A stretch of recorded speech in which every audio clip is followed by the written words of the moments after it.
자, 사사기 6장부터는 우리가 잘 아는 기드온의 이야기가 시작이 됩니다. 기드온의 이야기가요, 다른 사사에 비해서 짧게 끝나지 않고 6장, 7장, 8장 모두 3장에 걸쳐가지고 진행이 됩니다. 6장부터 8장까지는 사사 기드온을 중심으로 전개되는 이야기고, 오늘 우리가 읽었던 1절부터 6절까지, 좀 더 넓게 말하자면 10절까지는요 기드온 이야기의 배경에 해당되는 이야기입니다. 오늘 우리가 읽었던 말씀 보면은 이스라엘이 하나님 앞에서 또 악을 범함으로 말미암아 7년 동안 미디안에 의해서 고생을 하게 되었다, 그런 이야기가 기록이 되어 있습니다. 여러분, 이 미디안 사람들은 누굴까요?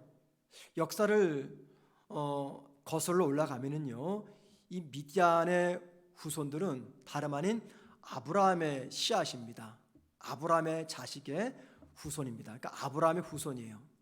아브라함의 둘째 부인의 이름이 그두라라는 여인입니다. 아브라함과 그두라 사이에서 태어난 아들이 있는데 그 중에 한 명이 미디안입니다. 창세기 25장 1절과 2절 말씀 한번 보십니다. 아브라함이 후처를 맞이하였으니 그의 이름은 그두라라. 그가 시므란과 욕산과 무단과 그 다음에 미디안과 이스박과 수아를 낳고 라고 말합니다. 바로 이 아브라함의 씨앗이 미디안의 조상입니다. 민수기 25장을 보면은요, 이스라엘이 광야를 지나 가나안 땅으로 들어가기 전에 광야길 속에서 부올이라는 그 지역에 잠시 머문 적이 있었습니다. 그때 이 미디안 사람들이 이스라엘이 하나님께 저주받아 죽기를 원해가지고 미디안 남자들이 미디안 여자들에게 이스라엘 진영에 들어가서 이스라엘 남자들을 유혹하라고 지시를 내립니다. 그리고 그로 인해서 미디안 여인이 이스라엘 사람과 동침을 하게 되고, 그 결과 하나님의 엄청난 무서운 징계를 받게 됩니다. 바로 그 사건 때문에 하나님은 이스라엘 백성에게 명령을 내렸어요. 그것은 결코 미디안의 죄를 용서하지 말고 모두 다 죽여라 라는 무서운 명령을 내렸습니다. 자, 그런데 여러분, 하나님의 이 명령이 무색하리만큼 오늘 본문 3절 말씀 보니까 이스라엘이 미디안을 정복하는 것이 아니라 오히려 거꾸로 미디안이 이스라엘을 7년 동안 괴롭힙니다. 7년이라는 이 기간, 그동안 이스라엘이 겪었던 고난의 길이에 비해서 가장 상대적으로 짧은 기간입니다. 예를 들면 제일 먼저 이스라엘이 가나안을 통해서 고난을 당했던 시간은 8년이었습니다. 리사다임이라는 잔인한 왕에 의해서 8년 동안 지배를 받았죠. 그러고 나서 모압 왕에 의해서 18년 동안 고생을 합니다. 그러다가 이제 그것이 끝난 다음에 야빈 왕에 의해서 20년간 고생을 하게 되죠. 8년, 18년, 20년에 비하면 미디안에 의해서 7년 동안 고생을 한 것은 굉장히 시간이 짧은 겁니다. 그런데 여러분, 시간의 길이가 중요한 게 아니라 그 시간만큼 어느 정도의 강도의 고생을 하느냐, 이게 더 중요합니다. 자, 7년이었지만 이스라엘은 미디안에 의해서 지금까지 경험하지 못했던 정말 극심한 고생과 고통과 아픔을 경험합니다. 자, 오늘 본문 2절 말씀 보면요, 이스라엘은 미디안 사람들을 피해서 산으로 도망칩니다. 산으로 도망가가지고 동굴에 숨어 살거나 혹은 땅굴을 파거나 혹은 요새를 지어서 살게 됩니다. 그런데 산으로 피해 살았기 때문에 미디안의 공격이 멈춘 것이 아니라 오히려 산으로 도망가니까 미디안의 공격은 더 극렬해집니다. 미디안이 산에까지 쫓아올랍니다. 그리고 그 산에서 어떤 짓을 저질렀는지 오늘 본문 3절과 4절에서 이렇게 말합니다. 한번 여러분 3절 4절 보십시오. 이스라엘이 파종한 때면 미디안과 아말렉과 동방 사람들이 치러 올라와서 진을 치고 가사에 이르도록 토지 소산을 멸하여 이스라엘 가운데에 먹을 것을 남겨두지 아니하며 양이나 소나 나귀도 남기지 아니하니. 산 위에까지 올라올 때 미디안만 올라온 게 아니라 아말렉과 또 동방에 살았던 사람들과 함께 연합군을 형성해 가지고 산 위로 올라가서 이스라엘 사람들을 괴롭히는데 크게 세 가지 모습으로 괴롭힙니다. 첫째는요, 꼭 언제 올라오냐면 파종의 때, 즉 논과 밭에 씨앗을 뿌릴 때 이스라엘이 곡식을 거두기 위해서 파종의 시기에 씨앗을 뿌리게 되면 어김없이 미디안의 산에 올라와서 그 산을 다 파헤치고 갑니다. 또한 그동안 숨겨두었던 수확물들, 그 모든 것들을 다 뺏어갑니다. 그리고 이스라엘이 키웠던 양, 소, 나귀 이런 가축물들도 모두를 다 끌고 갑니다. 이스라엘은 이 고생을 7년 동안 합니다. 7년 동안 이스라엘 사람들은요, 먹고 잠자는 문제로 고생합니다. 잠잘 곳이 없어서 땅을 팠다 그 말, 그러니까 주거 문제로 고생했다 그 말은요, 단지 잠잘 곳이 없었다 그 말이 아니라 안전이 보장되지 않았다 그 뜻입니다. 또한 농사를 짓지 못하게 한 것은 음식을 생산하는 근간을 파괴시킨 겁니다. 그리고 그로 인해서 인간의 존엄성을 포기하도록 하는 것이죠. 사람의 인격이 아무리 고매해도요, 착하고 선해도 목숨을 부지할 양식이 없으면 모든 사람의 인격은 다 짐승이 되고 맙니다. 그렇게 인격이 고매한 사람도 생명을 부지할 양식이 없으면요, 짐승의 인격이 됩니다. 나중에는 인육까지도 먹게 되죠. 따라서 지금 미디안은요, 이스라엘의 주거지나 혹은 음식만 빼앗아간 것이 아닙니다. 이스라엘의 인간됨의 존엄성을 파괴한 겁니다. 굉장히 무서운 공격인 것이죠. 여러분, 이렇게 산으로 도망쳤던 이스라엘이 마침내는 하나님께로 피합니다. 산으로 도망쳤던 이스라엘이 마지막 선택한 방법은 하나님을 찾는 것이었습니다. 우리 다 같이 6절 말씀을 보십시다. 이에 이스라엘 자손이 여호와께 부르짖었더라 라고 말합니다. 여기 여호와께 부르짖었다, 이 말은요, 하나님 앞에서 잘못을 회개하는 어떤 회개의 울음이 아닙니다. 삶이 너무 힘들고 고달프니까는 그냥 너무 서글퍼서 너무 힘들어서 그냥 하소연하듯이 하나님께 살려달라고 소리치고 있는 것이죠. 자, 이상의 이야기는 우리가 앞으로 몇 주 동안 살펴보게 될 기드온 이야기의 배경에 해당되는 이야기입니다. 이스라엘은 집을 버리고 산으로 도망칠 정도로 힘든 삶을 살았습니다. 자, 그런데 미디안은요, 산까지 추적해 갑니다. 그리고는 인간이 살아가는데 가장 필요한, 가장 기본적인 것들을 다 빼앗아 갑니다. 자, 여러분, 여기서 여러분에게 제가 질문 하나를 드리겠습니다. 여러분이 보시기에 오늘 본문에 나오는 이스라엘 사람들의 결정적인 잘못과 실수가 무엇일까요? 물론 하나님을 버리고 우상을 섬긴 건데 그거 말고 그로 인해서 미디안이 공격을 해오잖아요. 그 상황 속에서 이스라엘 사람들이 결정적인 실수 혹은 문제 혹은 잘못이 무엇일까요? 그게 무엇입니까? 그것은요, 산으로 피하기 전에 먼저 그들은 하나님께로 피하지 않은 것입니다. 그들은 하나님을 섬기는 신앙인이었어요. 미디안이 두려워서 산으로 피하기 전에 그들은 먼저 하나님께로 피했어야만 했던 것입니다. 이게 그들의 결정적인 문제였습니다. 여러분, 저나 여러분도 이스라엘 사람들처럼 똑같이 하나님을 믿는 신앙입니다. 여러분, 여러분이 오늘 본문에 나오는 이스라엘의 입장이라면 여러분들은 누구에게로, 어디로 피하겠습니까? 산으로 피하겠습니까? 하나님께로 피하겠습니까? 산으로 도망치겠습니까? 아니면 하나님께로 도망치겠습니까? 어쩌면 본문에 나오는 이스라엘이 만난 위기와 아픔과 환난은 오늘 저와 여러분이 만난 위기의 종류와는 다를 겁니다. 그러나 그 위기와 아픔이 우리를 힘들게 하고 아프게 하고 낙심시키게 한다는, 거기서는 공통점이 있기 때문에 그 상황 속에서 여러분들은 어디로 피하시겠습니까? 아니, 지금 어디로 피하고 있는 중입니까? 여러분, 이 이스라엘이 왜 산으로 피했을까요? 왜 산으로 피했을까요? 미디안의 공격을 피할 수 있고 또 사전에 미리 예방할 수 있는 최상의 장소가 산이라고 믿었기 때문입니다.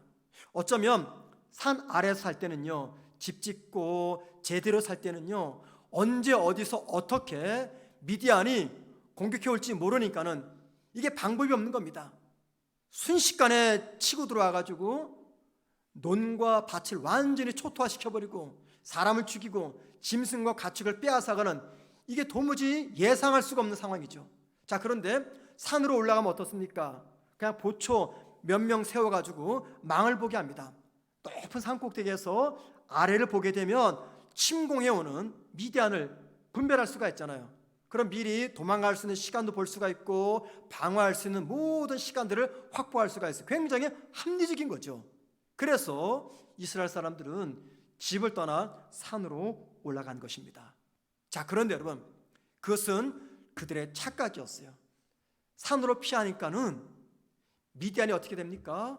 혼자만 공격하는 게 아니라 아말렉과 동방 사람들과 연합군을 형성해서 산으로 올라갑니다. 그리고는 산에 올라가서 더 무섭게 이스라엘의 삶의 터전을 무너뜨립니다. 그래서 여러분, 이스라엘은요, 처음부터 산이 아닌 하나님께로 피했어야만 하는 것입니다. 자, 산으로 피한다는 거, 이게 뭘 의미할까요? 여러분, 문자적인 의미 그대로 높은 곳으로 피한다, 그게 아닙니다. 여기서 말하는 산이란 상징적인 단어죠. 무엇 상징합니까? 가장 안전하다고 생각되는 곳, 가장 안전하다고 생각되는 곳, 그게 바로 산입니다. 그래서 이스라엘 사람들은 미디안의 공격이라는 위기 앞에서 그들이 생각할 때 가장 안전하다고 생각되는 그곳으로 올라간 거예요. 거기가 어디입니까? 산이었다는 것입니다. 산. 자, 여러분, 저나 여러분이 가장 안전하다고 생각되는 것, 그게 무엇입니까? 제가 처음부터 돈이라고 말하면 좀 기분 나쁘시죠? 그래서 처음부터 제가 돈이라고 말 안 할게요. 돈은 이제 한참 뒤로 밀어놓겠습니다. 실상은 돈이지만, 우리 모두의 자존심을 위해서 돈은 맨 뒤로 밀어놓습니다. 자, 돈을 제외해놓고 저나 여러분이 가장 안전하다고 생각하는 것, 그게 뭡니까? 그게 뭐예요? 든든한 인맥입니까? 아니면 고액의 보험입니까? 아니면 든든한 연금입니까? 아니면 건강입니까? 아니면 세상의 정신이고 세상의 가치입니까? 또는 탁월한 나의 현실적인 감각입니까? 아니면 물질입니까?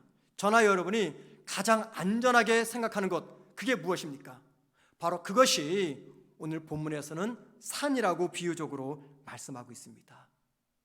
위기의 순간 산으로 도망치는 이 모습, 그것은요, 저나 여러분이 자주 경험하는 모습입니다. 하나님을 믿는 우리도요, 위기가 닥치면 제일 먼저 보이는 반응이 어떻게 해요? 산으로 도망치는 겁니다. 우리가 그래요. 그게 바로 우리의 본능이기 때문입니다.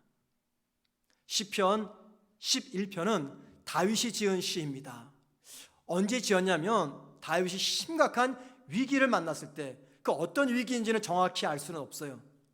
원수가 막 밀려오는 삶의 터전이 무너져 갈 것 같은 그런 위기를 만날 때 지었던 시입니다. 자, 그런데 다윗이 심각한 위기를 직면했을 때 주위 사람들이 다윗에게 권면을 합니다. 뭐라고 권면하냐면은 빨리 새처럼 산으로 도망가라고 권면합니다. 여기 시편 11편 1절 말씀 우리 함께 다 같이 읽어봅니다. 시작. 내가 내 영혼에게 새같이 내 산으로 도망하라면 어찌함인가. 위기를 만난 다윗에게 주변 사람들이 말하기를 빨리 새처럼 산으로 도망가십시오 라고 말합니다. 여러분, 새들이 위기를 인식하면 어떤 반응을 보일까요? 여러분 아십니까? 새들이 위기를 인식하면 어떤 반응을 보이는지. 위기를 인식한 새들은요, 혼비백산해가지고 가능한 한 높이 날아 산 꼭대기로 올라갑니다. 위험을 직감한 새에게 가장 안전한 장소는요, 산 꼭대기에 있는 나무 위입니다. 자, 다윗이 어떤 어려움을 만났기 때문에 사람들이 산으로 도망가라라고 말했는지는 우린 모릅니다. 그런데 이 사람들이 다윗에게 산으로 도망가라 하면서 덧붙인 말이 있습니다. 시편 11편 3절입니다. 다 같이 읽습니다. 시작. 터가 무너지면 의인이 무엇을 하랴. 이 말이 무슨 말입니까? 이렇게 말하는 거죠. 다윗 주변에 있는 사람들이 다윗에게 믿음 때문에 하나님께로 피하는 거, 그거 좋습니다. 그것이 하나님을 섬기는 성도의 바른 모습이겠죠. 그런데 지금 당신에게 찾아온 인생의 이 위기 때문에 당신의 삶의 기초, 삶의 터가 무너지고 있는데 그 마당에 믿음이 무슨 소용이고 하나님이 무슨 소용입니까?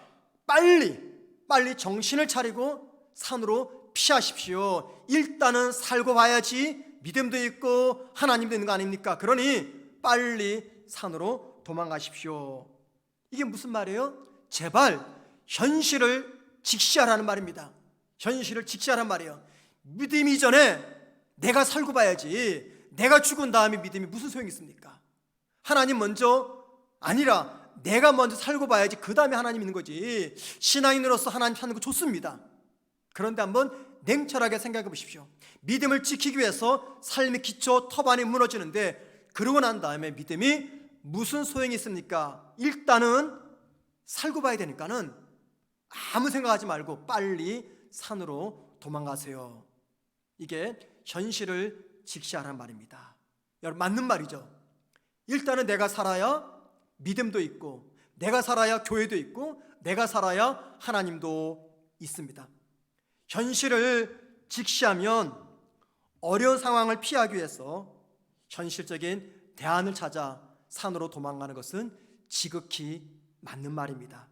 자, 그런데 여러분, 다윗은 새처럼 산으로 피하지 않고 하나님께로 피합니다. 다시 시편 11편 1절 말씀 봅니다. 내가 여호와께 피하였거늘. 자, 여러분, 다윗이 왜 현실적인 대안인 산이 아니라 하나님께로 피했을까요? 그 이유는요, 너무나 간단합니다. 다윗이 그동안 살면서 깨달은 신앙의 비밀이 있어요. 그 뭐냐면 인생의 위기 중에서 최선의 방법은 산이 아닌 하나님께로 피하는 것이었습니다. 다윗은 그동안 살면서 이 놀라운 진리를 깨달았어요. 하나님께 피하면은 하나님은 내가 피할 수 있는 산이 되어주심을 다윗은 깨달았습니다. 하나님께 피하면 하나님이 사람들이 피하라고 말했던 그 산들을 이용해서 나를 구해줄 것을 다윗은 경험했습니다. 여러분, 여기 산으로 피한다는 말은요, 현실을 직시하여 현실적인 대안을 선택해라, 그 말입니다. 현실적인 대안, 믿음의 대안이 아니라 현실적인 대안입니다. 왜냐하면 믿음의 대안은 언제나 비현실적인 거죠. 그러나 현실적인 대안은 지극히 현실적인 것입니다. 자, 그런데 산이 아닌 하나님을 선택하는 것이 현실적으로 볼 때 손해보고 지혜로운 선택이 아닐지라도 그로 인해서 내가 고난을 겪고 아픔을 겪고 상처를 겪어도 그것이 이 믿음의 바른 선택이기에 하나님은 그분에게 반드시 피할 산이 되어 주신다는 겁니다. 다윗은 이 믿음에 간증과 체험이 있었기 때문에 산이 아닌 하나님께로 피할 수가 있었던 것입니다. 제가 오래전 신학을 공부할 때부터 신학생 진학을 지나가고 사역을 하고 목사가 되고 오늘까지 오면서 깨달은 진리가 하나 있습니다. 그것은요, 위기 중에 믿음의 가치를 지키기 위해서 인생의 시련과 환난과 고난 중에 내가 붙잡고 있는 그 믿음의 가치를 지키기 위해서 사람들이 볼 때 도무지 현실적이지 않는 미련한 선택을 하여도 하나님은 결코 나를 망하게 하지 않는다는 것입니다. 제가 믿음의 가치를 지키기 위해서 선택하는 삶의 방법이 있습니다. 그건 삶의 단순성입니다. 삶의 단순성. 많은 계획을 세우기보다도 삶을 아주 단순하게 만듭니다. 여러분, 우리가 인생의 위기를 만나면요, 굉장히 생각이 복잡해지고 분주합니다. 그래서 많은 계획들을 세웁니다. 플랜 B, C, D 많은 계획들을 세워요. 그러다 보면은 믿음의 방법은 맨 뒷전으로 밀려나게 되죠. 그런데 제가 지금까지 살면서 목회하면서 깨달은 신앙의 진리는 성도의 삶은 아주 단순해야 된다라는 겁니다.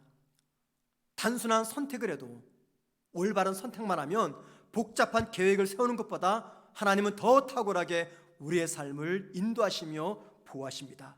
여러분, 삶의 문제 앞에서 가장 단순하고 확실한 방법, 그게 무엇입니까? 복잡하게 이쪽 산 저쪽 산으로 피하는 것이 아니라 오직 한 길, 하나님께 피하는 것입니다. 이게 삶의 가장 단순한 삶을 지켜나갈 수 있는 원리인 것이죠. 여러분, 오해하지 마십시오.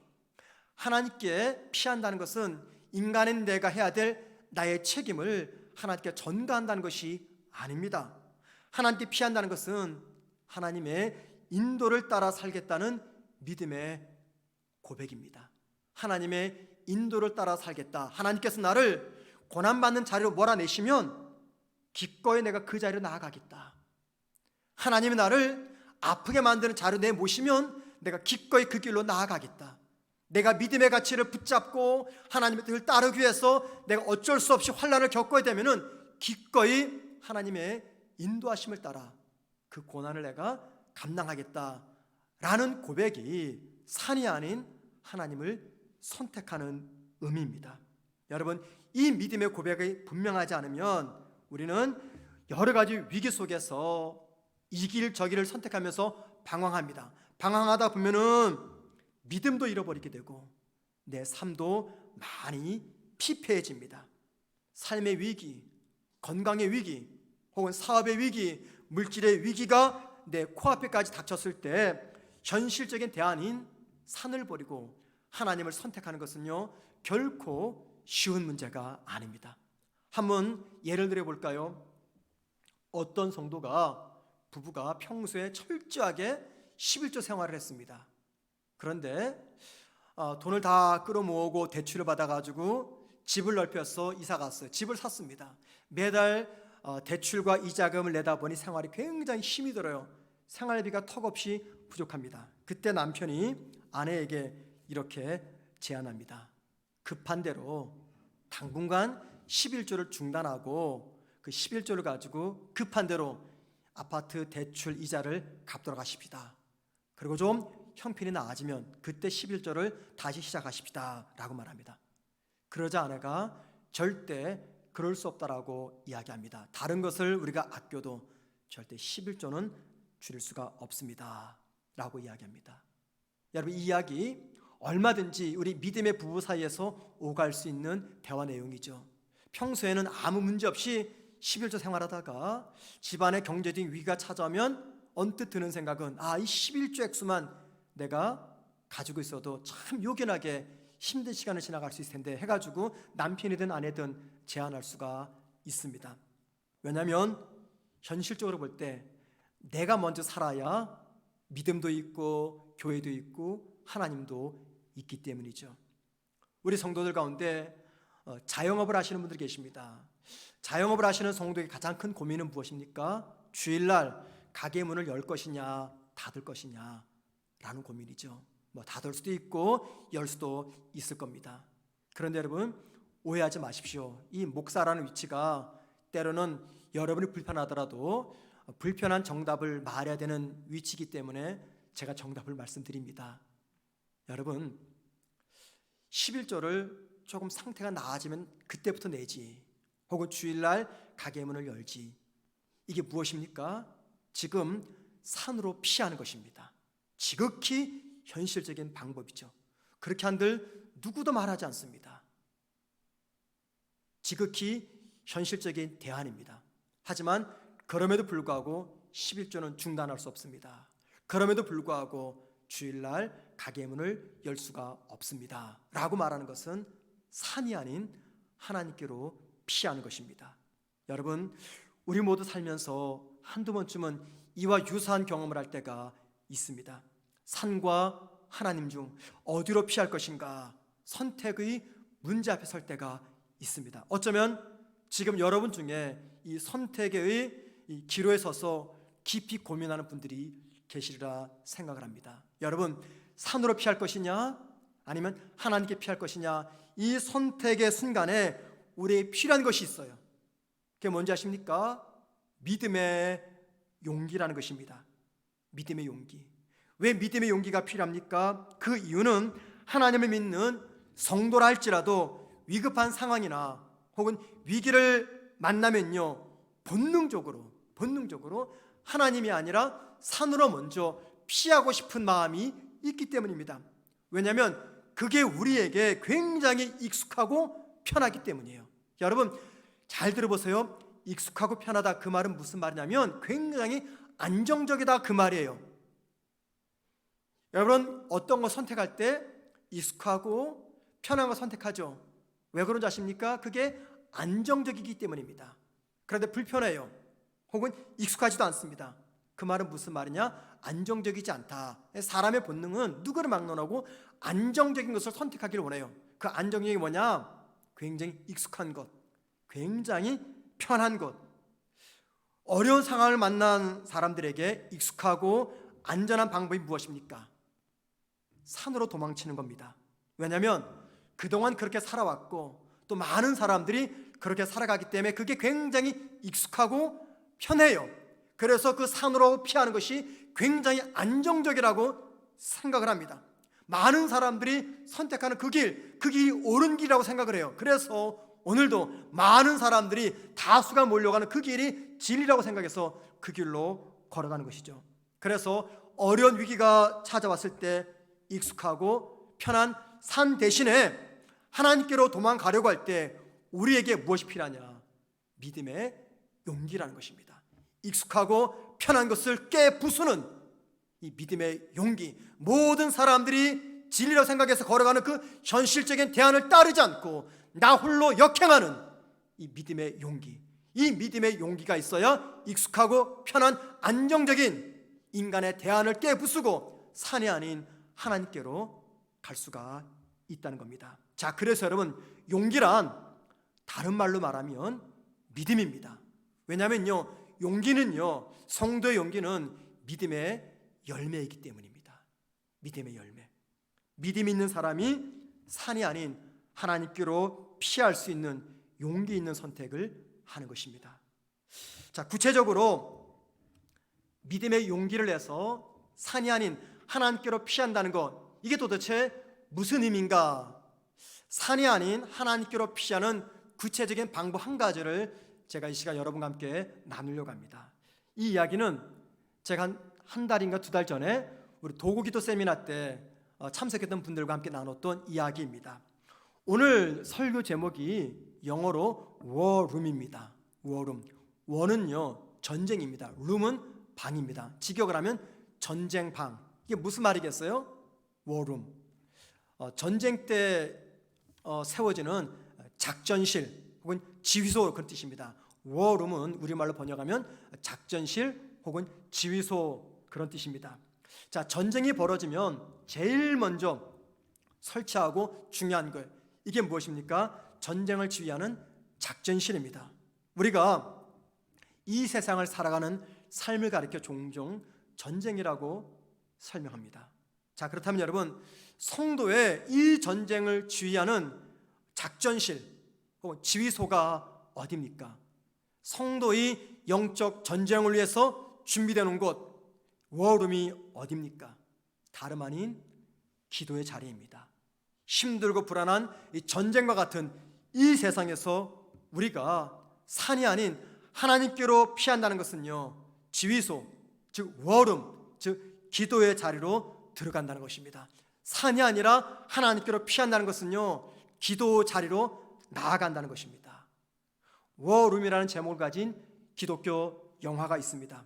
영화에서 남편 토니와 아내 엘리자베스가 등장합니다. 두 부부는 남들이 부러워하는 삶을 살아갑니다. 굉장히 유복하고 또 여유 있는 미국의 중상층 부부였습니다. 그런데 어느 순간 이 부부 사이에 심각한 위기가 찾아옵니다. 부부는 사소한 문제를 가지고도 치열하게 다투고 싸우고 논쟁합니다. 두 부부가 다 마음이 다 피폐해지고 굉장히 내적 고통 속에서 살아갑니다. 부인이었던 엘리자베스의 직업은요, 공인중개사였어요. 어느 날 집을 구하기 위해서 찾아온 고객, 이름이 클라라인데 클라라를 만나게 됩니다. 그리고 그 클라라, 그녀는 기독교인이었습니다. 엘리자베스는 클라라를 통해서 자기의 대적은 남편이 아닌 사탄임을 알게 됩니다.